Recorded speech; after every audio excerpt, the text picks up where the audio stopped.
I'm doing all right, thanks for asking.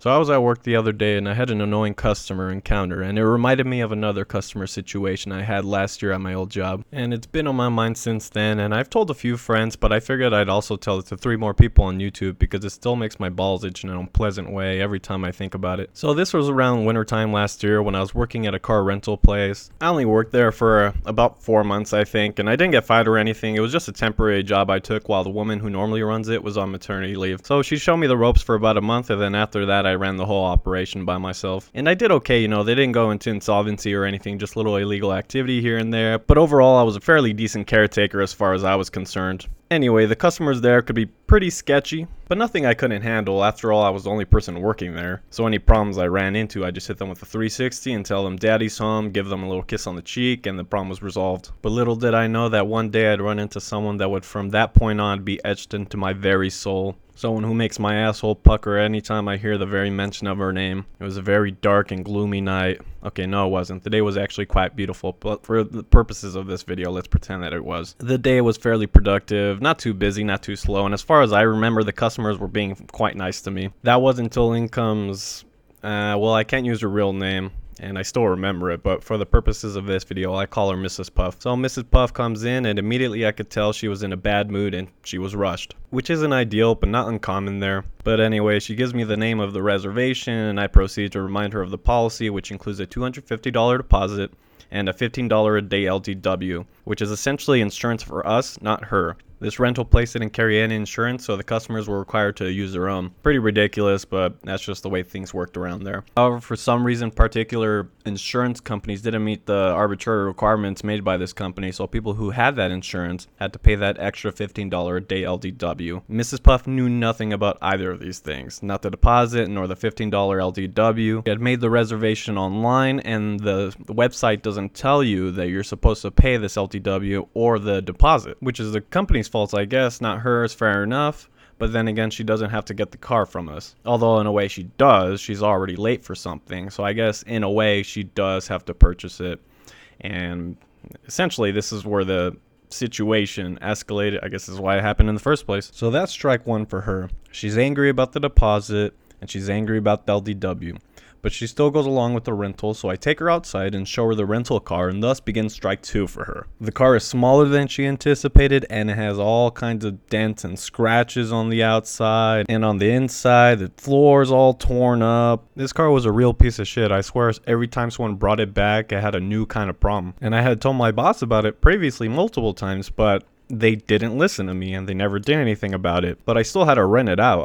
I couldn't just leave it sitting there, and I couldn't just easily resolve the situation by renting her out another car because all the other cars they're already reserved, so I couldn't do that. So after I'm done showing her the car she'll eventually die, and I take her inside to complete the paperwork, and she's still complaining about the deposit and LDW, but I can't do anything except keep telling her that it's just the policy and that I had no control over it. That's when she starts targeting me for poor customer service in her eyes, as if I was somehow responsible for her situation. At this point, she's not the only one annoyed. I'm pretty peeved off because I don't understand what part I have to play in anything that's going on with her.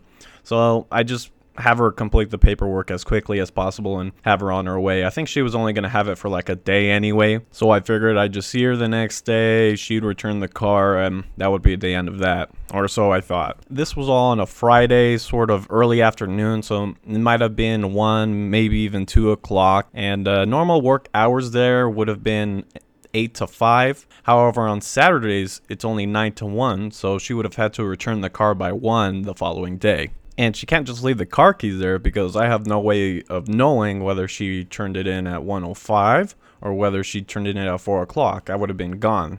So the following day rolls around and she's nowhere to be seen. So at 1 o'clock, I close the place down and I head home. Sundays were closed, so Monday is the next day I would have been back in. Oh, and I forgot to mention, because she was being, so annoying, my boss had me drop the deposit to $50, and so that got her a little less annoyed. But anyway, I show up at work Monday, 8 o'clock. I see that her rental car keys are there. She doesn't have to be there. I can return the car naturally in the system. without her being present, so I do that. I have no idea whether she turned it in Saturday or Sunday, so I give her a call. She doesn't answer, and I take away the $50 deposit, which is part of the deal if you don't return the car on time. I figured that was the end of that until 2 days later I get a call from her asking why her $50 deposit hasn't returned to her account yet, and I say, well, it's not going to since you returned the car late, to which she replies by saying she got there only about 5 minutes late. I tell her late is late, I have no way of knowing, and if you knew you'd be even a bit late, then you should have called because I would have stayed longer. And I believe this was about strike 3 for her. So she tells me, what's your boss's name? I say, it's Hugo. Here's his number. You can deal with him. But he's going to tell you the same thing. She says, okay, and hangs up. And I think, okay, that's got to be it. She's not going to call again until probably about 2 days later again. She calls saying, Hugo hasn't picked up.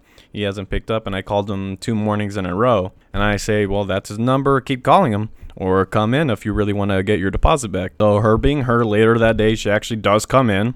And she talks to my boss, Hugo, and she eventually does get that $50 deposit back. She's actually all smiles at this point. I think even she wanted to get it over with. And after that, I even start to think to myself, maybe I could have handled this better. Maybe I should have been nicer to her.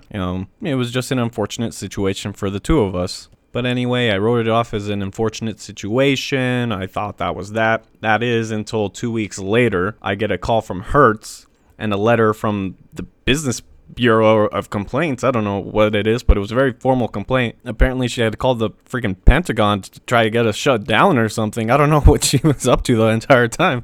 And this goes on for about another couple weeks, maybe even a month before things were resolved. But it was an annoying month because I had to deal with my boss, who had to deal with Hertz, who had to deal with the Federal Bureau of Complaints for Assholes, whatever it is. And eventually the beef was squashed, but man, that was just the most annoying situation I've ever been a part of in all my time of retail.